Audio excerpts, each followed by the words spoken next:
Hello, everybody. It's day 3 of summer reading camp, but alas, our young heroine is sick, so she's not here today. So you just get me. Sorry about that, but without her here, I can give you a little backstory on how to best give her instruction, how to make the decisions that you make every day in your classroom so that you can quickly move kids along and not waste instructional time.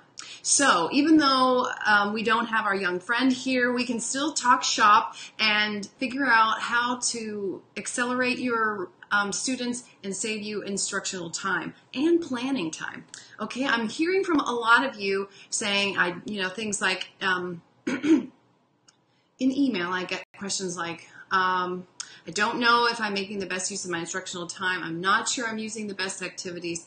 I think there's a faster way to get kids ahead. I'm not as successful with everyone as I want to be. These kinds of concerns are why I'm here with Reading Simplified, to try to help support you in that mission, because that has been my mission for about 20 years. I've been working on how to streamline reading instruction, how to make it easier for the teacher and for the student, and then how to get quick gains for kids. And what I typically see is kids can get to grade level in just about 12 hours of one-on-one instruction and a little longer in small groups. But the same model that we use here when we have our friends for one-on-one instruction works for small group instruction. So what I want to do is talk about how we assessed the young student, the rising first grader who we worked with yesterday and on Tuesday, and then talk about how to make decisions about what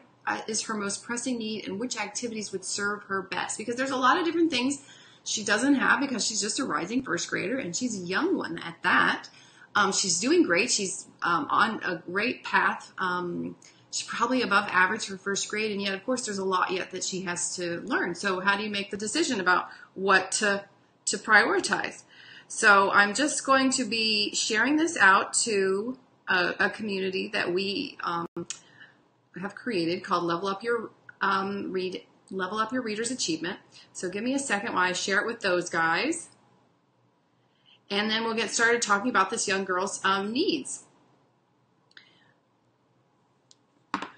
Okay, let me know if you have seen me work with the first grader that I worked with yesterday or Tuesday, so I know, who's here, and also that can help us to discuss, help me fill in the holes. Okay, so what I did initially with our young rising first grader was I tested her on her letter sound knowledge and her phonemic awareness. I also gave her a standardized reading achievement test in word attack. That's reading nonsense words, so that tests her sound symbol processing ability. And then I also gave her a word identification test, just a list of real words to see how she was doing.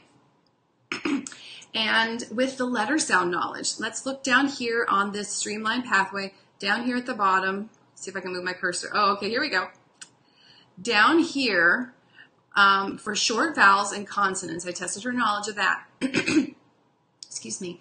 She knew 3 out of 5 short vowels solidly, and the short E, she was a little wishy-washy on, and short U, she was saying wha. And then consonants, she knew really well. She had some BD reversal problems, but she had some shortcomings in the consonant digraphs. Again, all normal, even probably well above average, but this is the next stage of her development. What's next for her? She didn't know CH and TH in isolation, and so generally here she knows most of these as far as the letter sound knowledge. Then the other thing that we wanted to check in on is how is her phonemic awareness? How's her perception of sounds? And she did really well there, but we have room to grow. So I will just pull up that information. She was able to blend 3-sound words well, and then she got a little stuck with the 4-sound word level. So when it was nonsense words particularly, she had trouble with 4 sounds and 5 sounds. And with segmenting, she was good with most 4-sound words.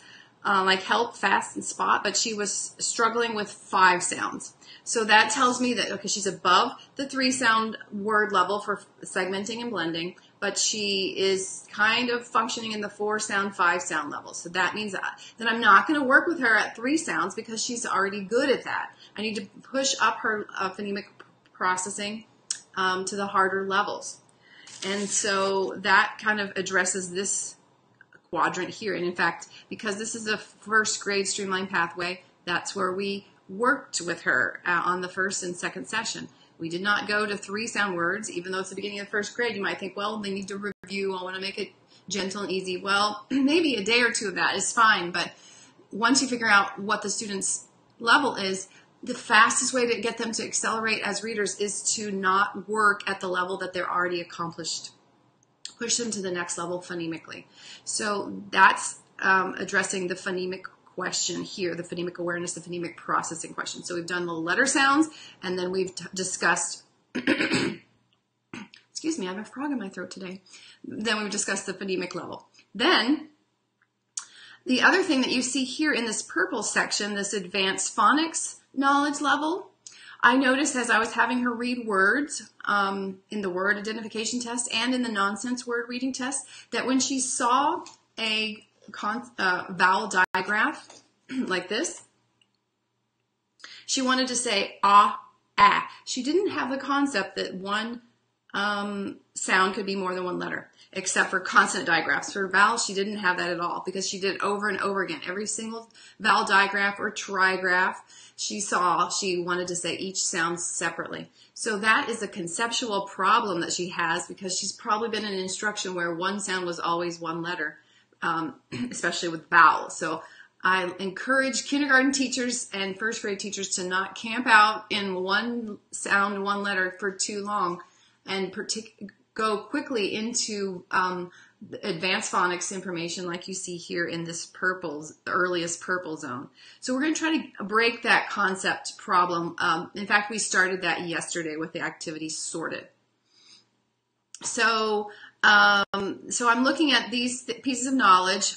She has pretty good knowledge of the basic code. These things down here, short vowels, consonants, and consonant digraphs. She's not perfect, but she's pretty good. She knows most of them. So that tells me that I need to push forward because I don't want her to get stuck in one sound, one letter. I want to push forward into here because there's a lot of information besides the conceptual problem that vowels are sometimes 2 or 3 letters or 4. I also want her to start being exposed to all of these tricky pieces of information because there's a lot here for the sound O. It can be this spelling as in go, this spelling as in home, this spelling as in boat, this spelling as in show, this spelling as in toe. So we don't want her to not be exposed to that because as soon as she's exposed to these types of pieces of information, the faster she'll become a reader. So we've got these are basically 4 different types of diagnostic questions that we've asked. We've asked how is her basic code knowledge, sorry, down here. How is she learning the phonics for short vowels and consonants and consonant digraphs? Doing well, not perfect. I made notes of what she needs, SH, TH, E, and U mainly, but generally good. How is she with her phonemic processing, segmenting, blending? She's strong at 3 sounds. 4 is a little shaky, so we'll work there. She doesn't have the concept of how advanced phonics works, that one vowel can have more than one spelling. So we need to be alert to that. And we also know that she doesn't know any of these. This is all completely foreign to her. So that's why yesterday I emphasized blending 4 sounds words, blending them left to right with her in Read It. And that's also why I moved her into Sort It. So she was learning how to recognize that one sound can have multiple spellings. So she built words with these kinds of little cards. And one more, even this one, like the O in note and home.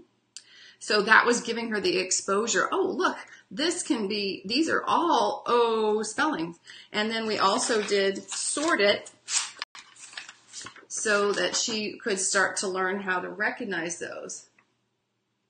This is O sound. She's reading O sound words, but they're different O sound words. It's not just one O sound. And then she sorts it by spelling. So I didn't want her to get stuck in that one sound, one letter world. So that's why we moved her into sorted. That's why we introduced these as, you know, sounds that in words that she built, like boat and show.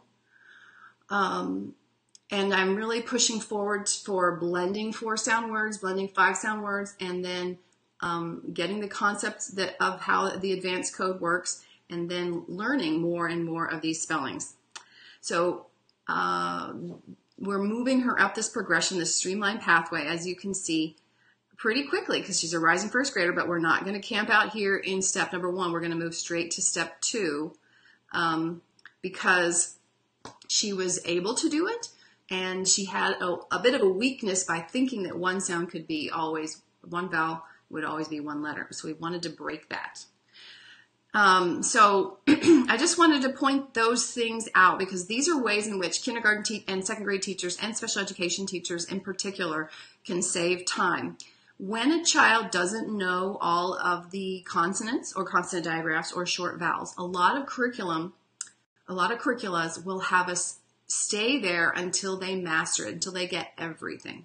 And I think that that is what is one thing that is slowing us down in English-speaking countries, because it's too long to spend on one sound, one letter, and there's a lot of information that they have to learn here at this level, right? As they get into the advanced phonics level, they have to learn all these spellings that O can be this O, this O, this O, this O, and E can be all these E's, etc., etc.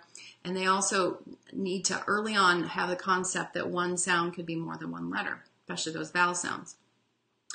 And the reason that it's not risky to move forward is that we're still going to be teaching the things that she didn't know down here, up here. So we still do switch it, where the student pulls down sounds and switches flash to flush.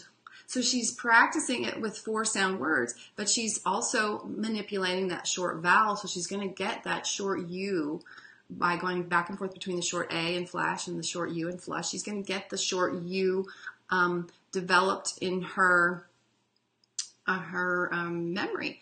So similarly, she's going to practice SH.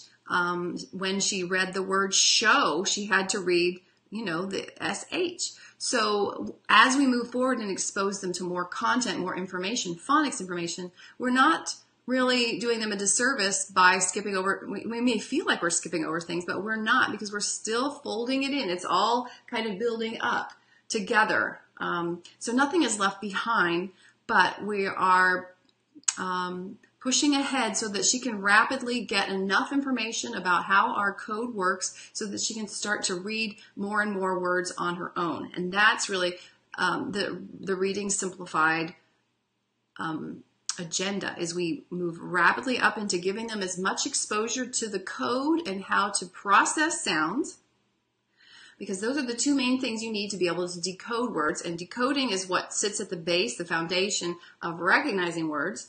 And that's what sits on the foundation of reading fluently. And that's how we become good comprehenders and writers and readers. So if we don't get that strong foundation, and we don't get it early and fast, then it takes a little too long to become a reader. And some kids lose their focus, lose their interest when you take 2 or 3 years. But we find that you can do it in months and weeks to get them that strong decoding foundation. And then they start to read a lot of words. They can read more and more words because you've given them the tools. The 2 tools that you need are the phonics information, all this basic code, but then also all this advanced code, the sounds of the spellings of A, the spellings of O, and so forth.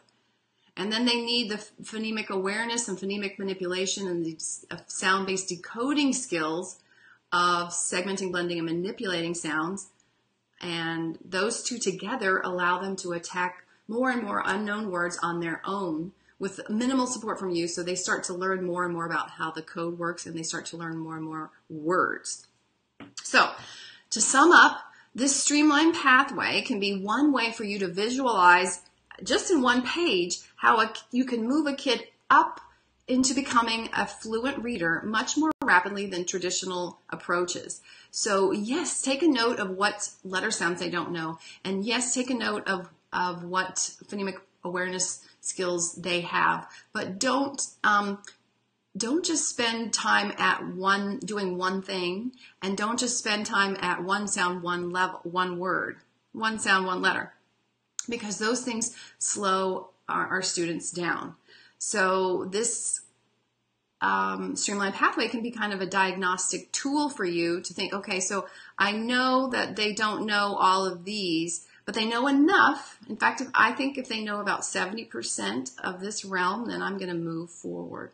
So I know that's pretty radical as compared to a lot of traditional programs. So if you have a question about this, I know I kind of went over a lot. Please let me know either now live or later. I'd love to dialogue back and forth with you about how this streamlined pathway can work and how we're going to help our rising first grader get better. Again, if you just popped in, I'm sorry she's not here. She's sick, but I hope she might be back tomorrow. So we'll see if we can squeeze in 3 days of summer reading camp with her again tomorrow live at 11 a.m. Eastern. So I think that's all that I'm going to cover for today. Thanks for being here, and tune in again tomorrow for Summer Camp Day 4. If she's not here, I will teach a new concept, and if she is, then we'll see how she's doing with learning all the things that she needs to learn at this advanced phonics level. Is she getting the concept that one sound could be more than one letter? And is she getting these pictures or these spellings in her brain? The other thing that I want to point out is a few announcements. We've got a lot of professional development going on this week and next. So if you can look up here and see, we've got ELA Live. This is particularly relevant for anyone who's working with middle school and high school kids in general. If you go to readingsimplified.com and see the first post about Netflix for teachers, you'll see a listing of different teachers like myself who are presenting on different topics for 15 days. We started August 1st, and we're going it every night at 9 p.m. Eastern, and it goes through the 15th. And you can see what each topic is and the links to each teacher's Facebook page on my blog, readingsimplified.com. Just go to that Netflix for Teachers post. I particularly want to pitch myself on August 4th. That's tomorrow at 9 p.m. Eastern, because I'm going to be talking about how to pinpoint a reading problem in under 5 minutes. I'm going to share some things that I wish I had when I was a middle school English teacher. I wish that a lot of teachers had these tools as elementary teachers, and as well, even high school teachers can benefit from this, because the resources that we have to find out what students' reading ability is and how they're functioning are kind of limited. But there's a few tools that I can give you access to that are free that will address where the root causes of most reading problems are. And so that should be interesting for many of you. Friday at 9 p.m. Eastern, I'll be going live from this page to share about how to pinpoint most reading problems in 5 minutes. And then we're still going on with summer camp, like I just mentioned. And then also next week, I will be having an online workshop called 3 Activities a Day to Keep Reading Difficulties Away. And I'd love to have you join me. So I'm going to be announcing that in my emails coming from Reading Simplified. So if you aren't on the Reading Simplified email, I encourage you to go to readingsimplified.com and sign up for any freebie that you see on the pages. There's options on almost every page to get something that can serve you, and then that will give me your email, so you'll be in touch with me to find out when you can sign up for that online workshop. So those are my announcements. Thank you guys for being here, and I'll see you either at ELA Live tonight at 9, tomorrow at 11 for Summer Camp Day 4, and then also Friday night at 9 for pinpointing reading problems in just 5 minutes. Thanks for being here.